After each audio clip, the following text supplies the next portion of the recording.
کیا ولایت کا معیار مریدین کی کثرت پر منحصر ہے؟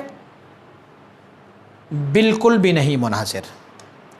حضور مجدد الفسانی رحمہ اللہ الباری آپ مبارک فرماتے ہیں کہ اللہ کی ایسے اولیاء اللہ ہے جن کو یہ بھی پتہ نہیں کہ میں ولی ہوں یا نہ ہوں، مرید تو دور کی بات ہے۔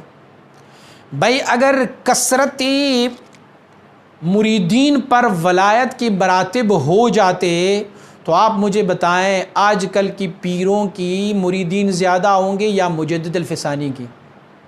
مجدد الفسانی رحمۃ اللہ تعالی کے ٹوٹل خلفاء کی تعداد 5000 تھی، اور اختلاف روایات میں آپ کی جو مریدین کی تعداد ہے وہ 70,000 کے لگ بھگ تھے۔ آج کل کے پیروں کو دیکھا ہوا ہے آپ نے، ان کے کتنی مریدین ہیں؟ ان کے لاکھوں میں مریدین ہے۔ تو کیا ہم ان کو فضیلت دیں گے حضرت مجدد الفسانی رحمۃ اللہ تعالی پہ اس بارے میں کہ مجدد الفسانی رحمۃ اللہ تعالی کے تو 70,000 کے لگ بھگ مریدین تھے اور 5,000 خلفاء تھے، اور ان کے تو ماشاءاللہ 60,000 تو خلفاء ہے اور لاکھوں میں مرید ہے، تو یہ افضل ہے وہاں سے؟ نہیں، بلکہ آپ یہ دیکھیں سیدنا ابراہیم علیہ نبینا علیہ الصلوۃ والسلام کی امت کتنی تھی؟ اس میں بڑا اختلاف ہے کہ حضرت ابراہیم علیہ نبینا علیہ الصلوۃ والسلام کی امتی کتنے تھے۔ اس میں سے جو لوگ گنے جا رہے ہیں جو مشہور معروف، حضرت آپ کی زوجہ مبارکہ سارہ رضی اللہ تعالیٰ اور حضرت ہاجرہ رضی اللہ تعالیٰ، آپ مبارک کی فرزند ارجمن حضرت اسماعیل علیہ نبینا علیہ الصلوۃ والسلام، اسحاق علیہ نبینا علیہ الصلوۃ والسلام، اور آپ مبارک کا ایک اور بھی جو امتی ہے لوط علیہ نبینا علیہ الصلوۃ والسلام، یہ ان میں سے مشہور افراد ہیں، بقیہ بھی ہوں گے۔ لیکن آپ دیکھیں کہ ابراہیم علیہ نبینا علیہ الصلوۃ والسلام کو اللہ کریم نے کیا مقام دیا ہوا ہے، کیا مرتبہ دیا ہوا ہے؟ وہ اللہ کے نبی ہے صلی اللہ علیہ وسلم۔ تو کثرتی مریدین سے ولایت کی مراتب کا کوئی سروکار نہیں ہوتا۔ کبھی یہ بھی ہوتا ہے کہ ایک بندہ جو بہت زیادہ متبع شریعت ہو، بہت زیادہ وہ ولایات کے مراتب کو طے کر چکے ہوں گے، وہ بہت تھوڑے لوگ ان کے مرید ہوں گے، لیکن کمال میں جو ہے وہ سب سے افضل ہوگا۔ مجدد الفسانی رحمۃ اللہ تعالی نے اسی کیٹیگری میں کرامات کو بھی لکھا ہوا ہے۔ آپ فرماتے ہیں کثرتی خوارق عادات کام، یعنی کثرت کرامات جو ہے وہ کسی کی ولایت کی بہتری پر دلیل نہیں دیتے۔ ہو سکتا ہے کہ ایک بندہ جو ہے وہ اللہ کے ہاں ان کا مرتبہ اور قرب بہت زیادہ ہو لیکن کرامت کوئی نہیں ہو ان کا، اور ہو سکتا ہے کہ ایک بندہ جو ہے وہ مقرب کم ہو لیکن کرامت ان کی بہت زیادہ ہو۔ فلہذا کثرتی مریدین جو ہے وہ اس پر دلیل نہیں ہے کہ آپ اللہ کے بارگاہ میں زیادہ مرید رکھنے والا زیادہ ولایت اور مرتبے والا ہے، اور جس کے مرید کم ہے وہ کم مرتبے والا نہیں، کبھی ایسا نہیں ہے۔ بلکہ بس اوقات یہ ہو سکتا ہے کم مرید رکھنے والے اللہ رب العزت کے بارگاہ میں بہت مقبول ہوں گے، اور کثرت مرید والے جو ہے وہ اللہ کے بارگاہ میں ولایت کی معاملے میں ان سے کم تر ہوں گے۔ اسی لیے اس میں سے کوئی مداخلت نہیں ہے کثرت مریدین کی۔ اچھا، ایک اور بھی جملہ مجھے یاد آ رہا ہے۔ ایک بندے نے حضور مبارک صاحب علیہ رحمت سے پوچھا کہ حضور یہ فلاں جو آپ کا خلیفہ ہے، ان کی محفل میں جب ہم جاتے ہیں نا تو وہاں پر وجد و کیف بہت زیادہ ہوتا ہے، اور جب آپ کی بارگاہ میں آتے ہیں تو یہاں پر یہ وجد و کیف بہت کم ہوتا ہے۔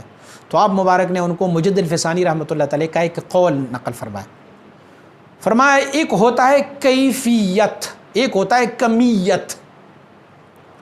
فرمایا کیفیت اور کمیت یہ ہوتی ہے، ایٹم بم کو آپ نے دیکھا ہوگا یا کبھی سنا ہوگا کہ ایٹم بم جو ہے ان کا سائز بہت چھوٹا ہوتا ہے۔ جو ہمارے نیوکلیئر ہوتے ہیں نا، جو مواد ہوتا ہے وہ اگرچہ نیوکلیئر مواد جو ہے اسے بڑے بڑے میزائلوں میں فٹ کیا گیا، لیکن جو نیوکلیئر ہوتے ہیں نا، وہ ان کے جو مواد ہوتے ہیں نیوکلیئر، وہ بہت تھوڑی مقدار میں ہوتے ہیں اور تباہی اتنا مچا دیتے ہیں۔ تو تھوڑے مقدار والے زیادہ تباہی مچا سکتے ہیں۔ اور کبھی آپ نے دیکھا دا مادر آف آل بمز، جو امریکہ نے وہاں افغانستان پہ گرایا تھا، دا مادر آف آل بمز، وہ پتہ نہیں کتنے ٹنوں والا بم ہے، لیکن وہ محدود جگہ، وہ اس کی خرابی محدود جگہ تک منعقد ہے۔ تو آپ نے ان کو جواب دیا، فرمایا بیٹا جب اللہ رب العزت کا ایک کامل بندہ کسی کو توجہ کرتا ہے نا تو سامنے بیٹھنے والا جو ہے ان کے ساتھ مناسبت چاہیے۔ فرماتے جب ان کو توجہ کرتے ہیں تو یہاں یہ ان کی کمیت جو ہے اس میں اور کیفیت میں بڑا فرق۔ یہ جب وہاں توجہ کرتے ہیں تو اس کی توجہ میں اللہ رب العزت کے انوار و تجلیات میں سے صفات فعلیہ، صفات سمونیہ ذاتیہ حقیقیہ، صفات سلبیہ، اسی طرح شان جامع، حتیٰ کہ تجلی ذات کی بھی فیوز و انوار و تجلیات ان کے ساتھ شامل ہوتے ہیں۔ اب سامنے والے بندہ جو ہے وہ بیٹھا ہوا ہے، ان کو ان چیزوں کا سمجھ نہیں ہے تو ان پر وجد و کیف طاری نہیں ہوتا، لیکن ایک بندہ ہے کہ جو صرف لطیفہ قلب سے تجلی صفات فعلیہ کا ورود اپنے سالک پر کر رہا ہے، تو سالک اس صفات فعلیہ کو اپنے اندر مضموم اور ضم سمجھتے ہیں اور یہ جانتے ہیں کہ دونوں کے آپس میں مناسبت ہے، تو فلہٰذا ان کو وجد اور کیفیت ہو جاتا ہے۔ فرمایا کسی پروفیسر صاحب کو کسی پرائمری کے طالب العلم کے سامنے بٹھا دو، پروفیسر صاحب اپنی H2O اور اپنی فارمولیشن ان کو سمجھاتے رہیں تو پرائمری کا طالب العلم ان کی آواز تو سنتا ہوگا، ان کی کلمات کو سنتے رہیں گے، ان کا شکل دیکھتا رہ جائے گا، لیکن وہ سمجھ ہی نہیں پا رہا ہوگا کہ استاد جی کیا بتا رہے ہیں پروفیسر صاحب۔ لیکن فرمایا پرائمری کی طالب العلم کے سامنے پرائمری ہی کا استاد ہو اور پرائمری ہی کے تعلیم اس کو دیا جا رہا ہوگا تو وہ پرائمری کا اسٹوڈنٹ اس کو اچھے طریقے سے سمجھ لیتا ہے۔ ایسے ہی جب اللہ رب العزت کی وصل و قرب میں جانے والے کامل مکمل بندہ ہو، ان کے سامنے اگر ایک سالک کو جو مبتدی ہو اس کو اگر بٹھایا جائے تو وہ آگے سے اگر توجہ کرتے جائیں گے تو ان کی توجہ میں صفات فعلیہ، صفات ذاتیہ، صفات سلبیہ، شان جامع، شیونات، حتیٰ کہ تجلی ذات جب ان کی طرف جاتے ہیں تو وہ اس سے بے خبر ہوتے ہیں، ان کو اس کی سمجھ ہی نہیں آتی۔ جب سمجھ ہی نہیں آتے تو وہ آرام سے بیٹھا رہتا ہے۔ اور ایک بندہ جس کو اللہ رب العزت نے یہ مقام نہیں دیا ہوا ہے، چھوٹے مراتب دیے ہوئے ہیں، جب وہ اپنی مریدوں کو توجہ کرتے ہیں تو توجہ کے ساتھ وہ صفات فعلیہ کا تجلی جب دے رہے ہیں تو سامنے بیٹھنے والا بھی صفات فعلیہ ہی کو جانتا ہے، اس کو کیف بھی ہو جاتا ہے، وجد بھی ہو جاتا ہے۔